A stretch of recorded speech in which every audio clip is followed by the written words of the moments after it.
भारताचे संविधान. भारताचे संविधान संविधान आहे का हे? भारताच्या संविधानाची काय आपण रोज पाहतो का ही प्रास्ताविका? नाही पाहत. शाळेतली मुलं पाहता, शाळेच्या पुस्तकांमध्ये असतात. तुम्ही मोठ्या माणसांनी कुठं कुठं पाहिली ही प्रास्ताविका? वाचली आहे का कोणी? वाचली आहे. किती वेळा वाचली आहे? बऱ्याचदा वाचली. 10 वेळा. पुढे आता एक साधा प्रश्न विचारते मी तुला, एकदम साधा. रोज वाचते प्रास्ताविका? रोज बघते? शाळेच्या पुस्तकात आहे बरोबर, मराठीच्या पुस्तकात मराठीत आहे, हिंदीच्या पुस्तकात हिंदीमध्ये, इंग्लिशच्या पुस्तकात गणिताच्या पुस्तकात गणितात आहे. बरं, मग ही प्रास्ताविका जी तुझ्या समोर आहे हे एकूण किती वाक्य आहेत? सगळ्यांनी सांगायचं. मोजून सांगितलं तरी चालेल. समोर आहे तुमच्या, मोजून सांगितलं तरी चालेल. भारतीय संविधानाची प्रास्ताविका एकूण किती वाक्यांची आहे? एकाच वाक्यात आहे. एकाच वाक्यात. अजून कुणाला काय म्हणायचंय? मोजा तुमच्या समोर आहे. बाबासाहेबांनी एवढं मोठं काम करून ठेवलं. बाबासाहेबांच्या सोबतचे सहकारी होते, त्यांनी एवढं मोठं काम केलं.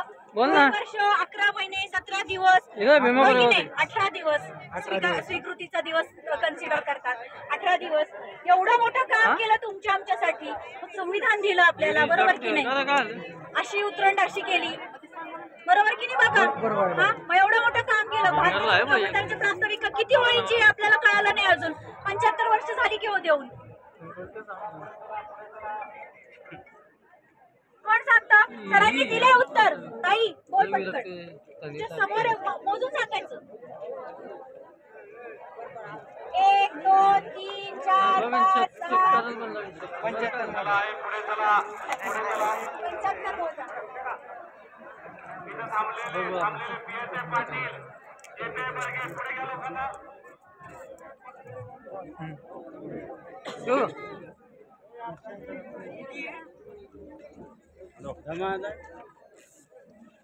बरं ठीक आहे, जाऊ द्या, जास्त वेळ घेत नाही. सरांनी उत्तर दिलं. भारताच्या संविधानाची प्रास्ताविका 1 वाक्याची आहे. सरांसाठी एकदा जोरदार टाळ्या वाजवा. भारताच्या संविधानाची प्रास्ताविका 74 शब्दांचं फक्त एकच वाक्य आहे. वाक्याच्या शेवटी पूर्णविराम असतो. पूर्ण झाल्यावरती 74 शब्द पूर्ण झाल्यावरती इकडे पूर्णविराम आहे. एका वाक्यामध्ये काय काय सांगितलंय? आपला देश कसा असायला हवा, हा देश स्वतंत्र भारत देश इथल्या प्रत्येक नागरिकाला काय काय देणार आहे, याची कुठली स्वातंत्र्य या देशाने मान्य केलेली आहेत. संधीची दर्जाची समानता इथल्या प्रत्येकाला दिलेली आहे. आणि हे आपण कुणाला अर्पण केलेलं आहे? हे भारताच्या संविधानाचं सगळं सार, 395 कलम, 22 भाग, 12 परिशिष्टांचं सगळं सार या एका वाक्यामध्ये सांगितलेलं आहे. आणि इतकं सुंदर काव्यात्मक वाक्य आहे ना, याला चाल लावून तुम्ही याचं गाणं सुद्धा म्हणू शकता की नाही बाबा? तर मी म्हटलं की पहिले 5 शब्द जे बोल्ड लेटर्स मध्ये लिहिलेले आहेत, सार्वभौम, समाजवादी, धर्मनिरपेक्ष, लोकशाही, गणराज्य, काय सांगतात हे शब्द? काय सांगतात हे शब्द? हे शब्द सांगतात की आपण ज्या देशात राहतो, ज्या भारतीय संविधानाने आपल्या प्रत्येकाला या देशाचा मालक बनवलेला आहे, तो देश तुम्हा आम्हाला कसा घडवायचा आहे, हा भारत देश आपण कसा घडवायचा आहे, हे 5 शब्द सांगतात. सार्वभौम, समाजवादी, धर्मनिरपेक्ष, लोकशाही, गणराज्य. सार्वभौम काय सांगतं? आता आम्ही संपूर्ण स्वतंत्र आहोत. आमच्या देशाचे निर्णय आम्ही घेणार. आमच्या देशाचे निर्णय घेताना बाहेरच्या लोकांची त्यात लुडबुड नसणार. पण एक माणूस घेणार का निर्णय? एक माणूस घेणार का? सगळे मिळून घेणार ना. पण काय होतंय सध्या? सध्या होत आहे देशाच्या सरकारचं नावच बदललं जात आहे आणि भारत सरकारच्या वेळी कोणतरी म्हणतो की माझ्या नावाचं सरकार असणार. अजिबात चालणार नाही. याला म्हणायचं सार्वभौमत्व. त्याच्या पुढचा शब्द आहे समाजवादी. या देशातली जी काही संसाधनं आहेत ऊन वारा पाऊस पाणी यावर सगळ्यांचा समान अधिकार आहे. या देशात सगळ्यांचा समान संधी आणि अधिकार दिले पाहिजेत. कुणाचाही कसल्याही प्रकारचं शोषण होता कामा नये. प्रत्येक हाताला काम आणि कामाला योग्य तो दाम मिळाला पाहिजे हे सांगतं भारतीय संविधानातला समाजवाद. त्यानंतर आहे धर्मनिरपेक्ष. धर्मनिरपेक्ष खूप महत्वाचा शब्द आहे. धर्मनिरपेक्षता काय सांगताय? देशाला कुठलाही धर्म नाही. पण काय होत आहे सध्या? काय होत आहे? बोला बोला. तुम्ही बोललात तर लोकशाही जिवंत राहील. हिंदू राष्ट्र बनवायचंय बरोबर की नाही? पण या देशामध्ये फक्त हिंदू राहतात का? सगळेच राहतात ना. सगळे पुण्याभूमींनी प्रेमाने राहतात. संविधान धर्मनिरपेक्षता सांगतं. धर्मनिरपेक्षता म्हणजे काय? देशातल्या प्रत्येक माणसाला त्याचा त्याचा धर्म आहे पण देशाला कुठलाही एक धर्म नाही. तुमचा धर्म तुमच्या घराच्या उंबऱ्याच्या आत. देशातली शासकीय यंत्रणा कुठल्याही धर्माच्या आधारे चालणार नाही हे सांगतं धर्मनिरपेक्षता. त्यानंतर लोकशाही. लोकशाही काय म्हणतं? बाबासाहेबांनी खूप सुंदर व्याख्या केली. अब्राहम लिंकननी केली आहे सर. लोकांसाठी चालवले राज्य. बाबासाहेब काय म्हणतात? रक्ताचा एकही थेंब न सांडता माणसांच्या लोकांच्या सामाजिक आणि आर्थिक जीवनामध्ये राजकीय जीवनामध्ये क्रांती घडवून आणणं हे सांगतात बाबासाहेब. लोकशाही काय होत आहे? लोकशाहीचं आपण बोलतच नाही हो. डोळे मिटून आपण सगळं सहन करतोय की नाही? लोकशाही जिवंत ठेवायला काय केलं पाहिजे? बोललं पाहिजे ना. आपण या देशाचे जागृत केलं पाहिजे लोकांना. आमची संविधान संवाद समिती हेच काम करते. तुम्ही एक व्हिडिओ व्हायरल झालेला बघितला असेल काही दिवसांपूर्वी. रथ अडवला सरकारचा. म्हणजे तो एका माणसाचं सरकार होतं का? ते नाही होतं ना. भारत देशाचं सरकार आहे ना. आम्ही निवडून दिलेलं सरकार आहे. आम्ही या देशाचे मालक आहोत. लोकशाही टिकवायची असेल ना तर आपल्या सगळ्यांना डोळे उघडून काय चाललंय ते बघायचं शिकलं पाहिजे आणि त्याच्यावर ठाम भूमिका घेतली पाहिजे. आम्ही घेतोय. आमच्या सोबत आहात का तुम्ही सगळे? थँक्यू. त्याच्यानंतरचा शब्द आहे गणराज्य. गणराज्य सांगतं गणराज्य म्हणजे समूह पद्धतीने आणि समूहातले सगळे एकत्र आले. पण गणराज्याची व्याख्या भारतीय संविधानात काय सांगितली? जसं लोकशाहीमध्ये आपण आपला प्रतिनिधी निवडून देतो की नाही मताचा अधिकार बजावून, तसंच गणराज्य पद्धतीमध्ये आपण आपल्या देशाचा प्रमुख सगळ्यात सर्वोच्च पद कोणतं आहे? राष्ट्रपती. आणि त्याला पंतप्रधान नाही म्हणायचं, प्रधान सेवक म्हणायचं. नोकर आहेत ते आपले, सेवक आहेत ना ते आपले. आपण निवडून देतो ना. भारतीय संविधानाने बाबासाहेबांनी त्यांच्या 289 सहकार्यांनी आपल्याला या देशाचा मालक बनवलंय. याला तुला आम्हाला सगळ्यांना. मग आपण मालक आहोत. ते प्रधान सेवक आहेत आपले. जनतेचे सेवक आहेत बरोबर की नाही? पण जनता त्यांना मुजरा करते. कसं चालेल? मग लोकशाही वाचवायची असेल तर डोकं टेकवायचं नाही. डोकं शाबूत ठेवून प्रश्न विचारायला शिकले पाहिजे बरोबर की नाही? गणराज्य सांगतं की या देशाचं सर्वोच्च पद या देशाची लोक निवडून देणार. राणीच्या पोटी राणी जन्मलेला राजा नाही होणार. सामान्य माणूस राजा होणार या देशाचं. राजा म्हणजे महत्वाचं पद, अधिकाराचं पद. त्यानंतर सांगतात विचार, अभिव्यक्ती, विश्वास, श्रद्धा आणि उपासना या 5 प्रकारचे स्वातंत्र्य तुमचे मान्य केलेत. दिलेत का? स्वातंत्र्य कुणी देण्या घेण्याची गोष्ट आहे का? कसं मिळालं स्वातंत्र्य आपल्याला? भीक मागून मिळालं बाबा? नाही. इथं कोण लढलं? आपले पूर्वज. का लढलं इथं आपण? संविधानासाठी. पण इथं जी लढाई झाली ती व्यक्तीच्या प्रतिष्ठेसाठी झाली ना. होतं का तुम्हाला कसलं स्वातंत्र्य? काय केलं होतं पेशव्यांनी? आता आपण त्याच्या खोलात जायची गरज नाहीये. पण आम्ही माणूस आहोत. त्यावेळेस माणसाला माणसासारखं जगण्याचा अधिकार नव्हता. यांनी काय केलं माहिती का? भारतीय 500 लोक होती फक्त. आपण किती आहोत? आज 14 कोटी आहे. किती कोटी असे ना, हे डोक्यावर घेऊन नाचायची गोष्ट नाहीये. ही जेव्हा डोक्यात घेऊन नाचाल ना तेव्हा या लोकांना तुम्ही उत्तरं द्यायला शिकाल बरोबर की नाही? आज आपण इथे असा संकल्प करूयात की भारतीय संविधानाने आम्हाला जे काही दिलंय ते आम्ही डोक्यावर घेऊन नाही नाचणार. बाबासाहेबांनी आम्हाला जे काही दिलंय ते आम्ही डोक्यावर घेऊन नाही नाचणार. आम्ही ते डोक्यात घेणार तर आम्ही समोरच्याला लोकशाहीची उत्तरं देऊ शकू है ना? तर आम्ही समोरच्याला आम्ही रथ अडवला. एकही वेगळा शब्द नाही वापरला. उत्तर नव्हतं त्याचं. डोक्यात घ्याल तर उत्तर द्यायला शिका. विचाराचं स्वातंत्र्य, अभिव्यक्तीचं स्वातंत्र्य, विश्वासाचं स्वातंत्र्य, श्रद्धा आणि उपासनेचं स्वातंत्र्य, विचाराचं स्वातंत्र्य का बरं दिलं तुम्हाला?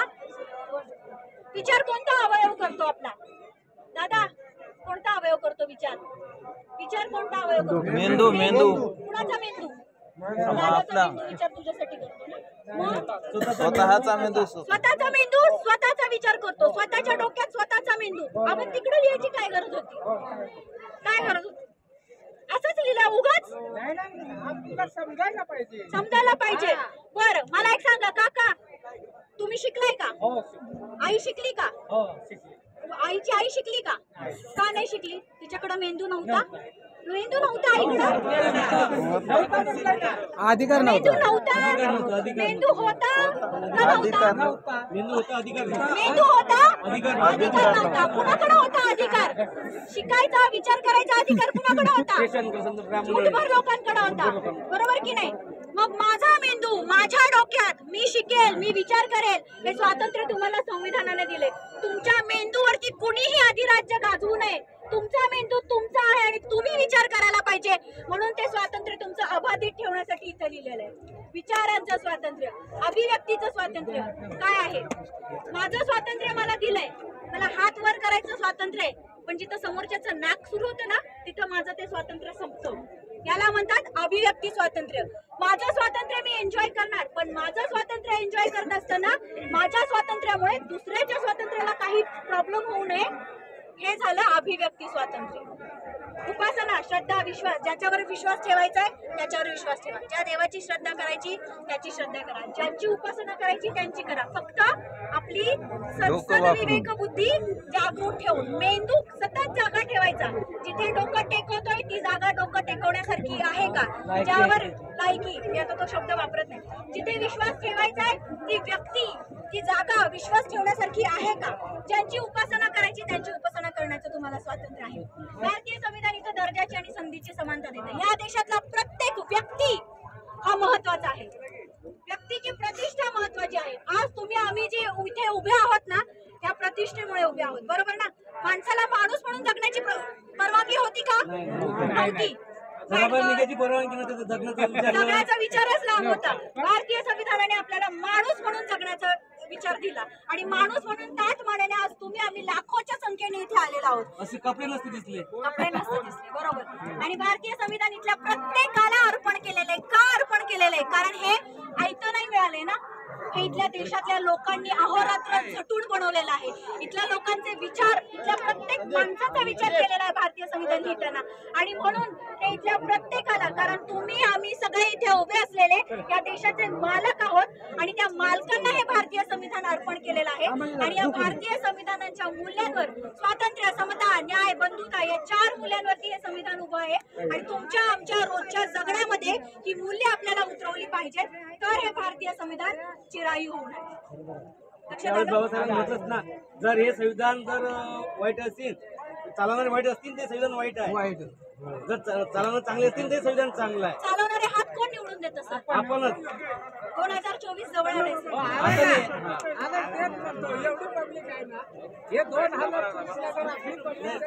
भारतीय संविधान आपलं आहे, सगळ्यांचं आहे, या देशातल्या प्रत्येक माणसाचं आहे. हे फक्त बाबासाहेबांनी लिहिलंय म्हणून ते आमचं आहे असं नाही. बाबासाहेबांनी प्रत्येकाचा विचार केलेला आहे त्याच्यासाठी. त्यामुळे भारतीय संविधान इथल्या प्रत्येक, जम्मू काश्मीरपासून कन्याकुमारीपर्यंत, इकडे आसामपासून राजस्थानपर्यंत, गुजरातपर्यंतच्या प्रत्येक माणसासाठी भारतीय संविधान आहे. भारतीय संविधान चिरायू होईल केव्हा? जेव्हा आपण ते समजून घेऊ आणि आपलं रोजचं जगणं त्याच्या आधारे. मला ऐकून घेतल्याबद्दल धन्यवाद. जागे ठेवा. पुन्हा एकदा घोषणा देऊ जोरदार. भारतीय संविधान जिंदाबाद, जिंदाबाद जिंदाबाद, भारतीय संविधान जिंदाबाद, जिंदाबाद जिंदाबाद, लोकशाही जिंदाबाद, जिंदाबाद जिंदाबाद, सार्वभौमत्व जिंदाबाद, जिंदाबाद जिंदाबाद, समाजवाद जिंदाबाद, जिंदाबाद जिंदाबाद, स्वातंत्र्य समता जिंदाबाद, जिंदाबाद जिंदाबाद, न्याय एकता जिंदाबाद, जिंदाबाद जिंदाबाद, राष्ट्रीय एकता जिंदाबाद, जिंदाबाद जिंदाबाद, प्यार मोहब्बत जिंदाबाद, जिंदाबाद जिंदाबाद आम्ही भारतीय जिंदाबाद जिंदाबाद जिंदाबाद भारतीय संविधान जिंदाबाद जिंदाबाद जिंदाबाद डॉक्टर बाबासाहेब आंबेडकरांचा विजय असो महात्मा ज्योतिबा फुलांचा विजय असो माता सावित्रीचा विजय असो मा रमाईचा विजय असो फातिमा बीचा विजय असो मा जिजाऊंचा विजय असो राजा शिवाजी जिंदाबाद जिंदाबाद जिंदाबाद शाहू महाराज जिंदाबाद जिंदाबाद जिंदाबाद भारतीय संविधान जिंदाबाद जिंदाबाद जिंदाबाद धन्यवाद मॅडम